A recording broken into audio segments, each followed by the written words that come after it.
Hey my enchanted peeps, I'm here today with Thoughtful Thursday, which I know I missed last week.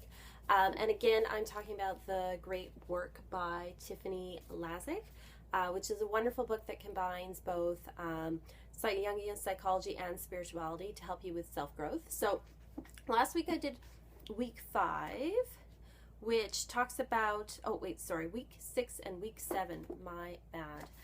So last week I did week 6. And I did guidance reflection on animal guides and intuitive reflection on runes. So it talks about the different guides you can use to help you with, root chakra sort of issues, as well as a divination method. And she does this for each cycle. So animal guides, it talks about animal guides, how you can kind of find animal guides. And then there's a little chart here about some of the more common ones and what they mean. My animal guide is fox.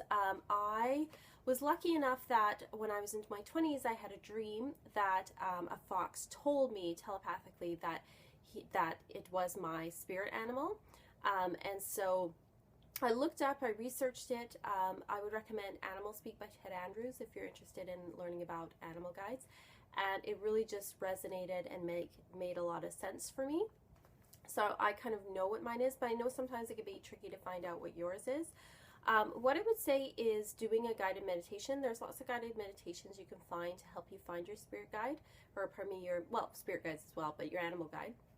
And then she recommends that and I've heard this from other people too, that if you meditate and you have an animal come to you, then you have to watch to see if it shows up in your life, and it might actually show up like as an animal in itself, but it might show up in like a picture or on TV or in a cartoon or something, but watch for that animal.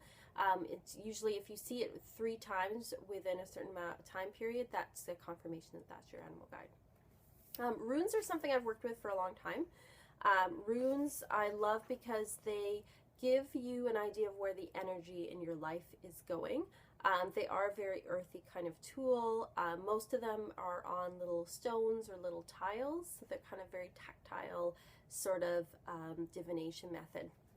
So she asks, what animal do you have a particular connection? Like I said, fox.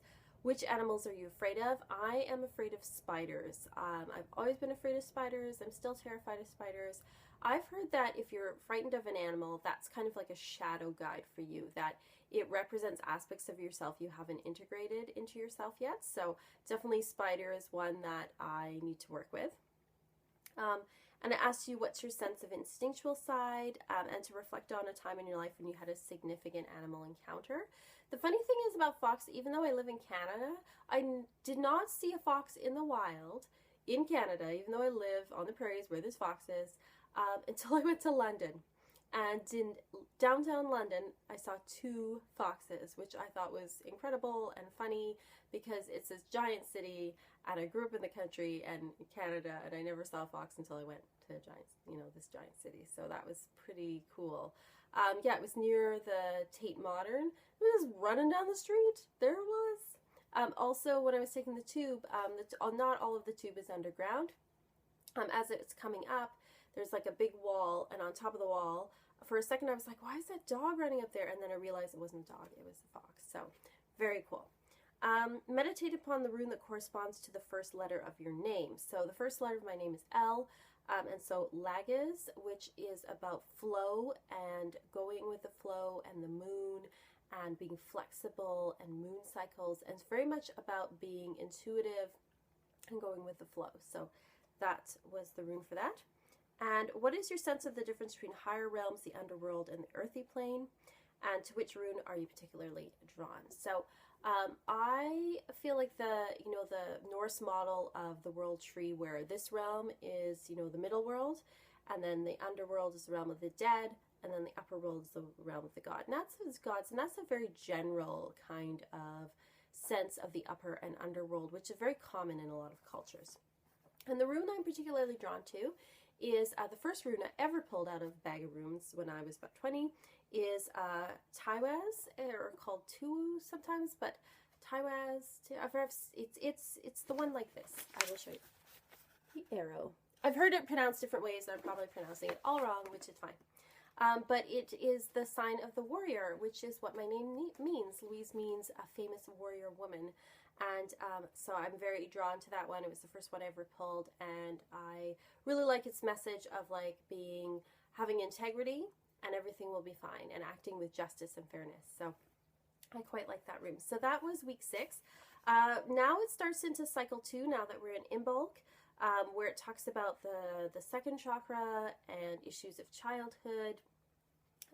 And so for week 7, it says mythological reflection on purification through light, which makes sense for Imbolc. And it talks about the different goddesses, mostly some gods too, that are associated with Imbolc. Especially you've got Brigid, you've got Bast, Freya, Sulis, Hathor, and just talks about the return of the light to the cold earth, and for a lot of areas, the return of spring. Not for my area, but that's okay. We know what's coming. So it's asked about, do you find yourself impacted by seasonal affective disorder? No, I don't. Luckily, even though I live in a cold, dark place for the winter, I'm not affected by it. I actually really love the dark time of year. So no, but I do know people who are, this time of year they get really down. How do you respond to new beginnings? Is it with excitement or resistance? It depends. Some changes I definitely resist, and others I embrace. So it depends what kind of change it is. It says, reflect on a time in your life when you felt hope and optimism. Definitely, I would say when I moved out of my parents' house was definitely an optimistic time where it's kind of like the world is your oyster and you don't know what's going to happen. Also, when I went to art school, when I started going to art school, that was really great. And also when oddly enough, when I got divorced was a very chaotic time, but it was also a very hopeful time because it was like a new beginning and a new start and getting away from bad things. And then also when I moved in with my partner, and I would still say, of course, like to this day, I feel very hopeful and optimistic because things are a lot better and it's like a new beginning for me, which is really wonderful. In what ways do you celebrate or acknowledge the release of winter's hold? Well, that won't be for a while, but when it does come, which will be sometime in April, I do really like seeing, the animals return, especially the birds and stuff. That is really wonderful. What does purification mean for you?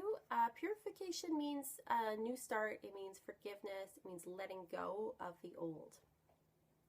And how do you prepare yourself for new ventures? I'm a planner. I like to plan everything out, so I'm mentally and physically prepared for things so that I can be emotionally prepared.